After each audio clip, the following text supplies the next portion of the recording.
of our favorite players was a gentleman by the name of Bobby Fischer. Probably every American has heard of Bobby Fischer. He was the world champion in 1972.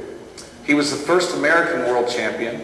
He was the first he was the first world champion actually that had stopped a string of Soviet world champions. And so in the midst of this Cold War, the Cold War hit the chessboard.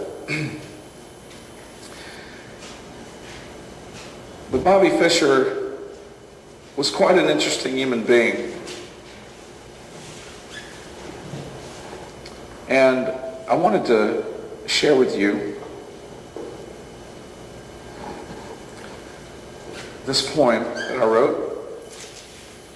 Sort of summarizes everything I'm going to touch on today, but this is called Game 13. The two grandmasters set juxtaposition, carefully analyzing the complicated condition that their moves had led them to in this advanced rendition of the Alekhine defense. The world was transfixed on who would win. Would it be Fischer or would it be Spassky again? For this time, the game ran off the board and through the skin of every citizen of the opposing cultures. While adjourned, experts agreed by all means a draw.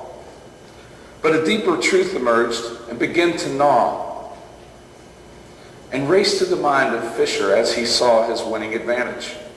So trapping and cunning, he whittled his way through a maze of deception that carried away his opponent to the false hope of victory that day, only to leave him seated in stunned silence, staring at the board long after the game was over. Game 13, the great Botvinnik said, was Fischer's greatest creative achievement.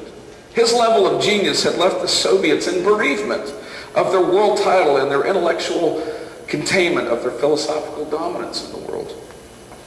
Fischer had theoretically slammed the door, and even though they would play several more, Spassky was like a dead man walking through the door, marching to his ultimate demise. But the dance of victory was short and sweet, as soon Bobby Fischer would find his retreat in exile, never to defend or repeat his title of world chess champion. For life was the game that he couldn't master. With all of his outrageous moves, his became a disaster. The paranoia of sinister plots checkmated this grandmaster, leaving him to renounce his country and all of who he once was. Fischer was an extraordinary human being. It's funny how fate sort of works out in your life. He was basically raised by his mother. He didn't have a father figure in his life. And he lived in Brooklyn, New York from the time he was age 2. And when he was about age 6, they lived above a candy store. And his mother went into the candy store one day and just happened to buy him a chess set. So he went upstairs, and I don't know if he could read at that point or not, but anyway, the history indicates that his sister actually taught him how to move the chess pieces. He became enamored with chess. He became soaked in it. He just loved chess, and just as fate continued to play out in his life, his family vacationed that following summer in Long Island. And the vacation house they were staying in happened to have a book of famous chess games. So Bobby spent his whole summer vacation playing chess games as a 7-year-old boy. His mother was quite intrigued by his interest, and even to the point where she took out an ad in the newspaper, or attempted to take out an ad in the newspaper, looking for people to play with Bobby, because there was nobody who could play with him as much as he wanted to play. And probably at a point in time he reached a level that they couldn't play with him anyway. So the editor of the newspaper, or the ad manager of the newspaper, got the ad, and he really didn't know where to classify the ad. He was like, how do I put this ad in? What category do I put it under in the newspaper? Looking for for him to play chess. But he happened to know a guy that was involved in the chess scene in New York City at the time. So he called him up and he said, you know, I've got a young man out here that's really crazy about chess and he doesn't have anybody to play with. Can you take him under your wing? Can you do something with him? He said, absolutely. So this man, his name is John Collins, he ended up befriending Bobby Fischer. And he would take him to the chess clubs, and Bobby Fischer became a very regular patron of the Manhattan Chess Club in New York City and also the Hawthorne Chess Club, which is also in New York City.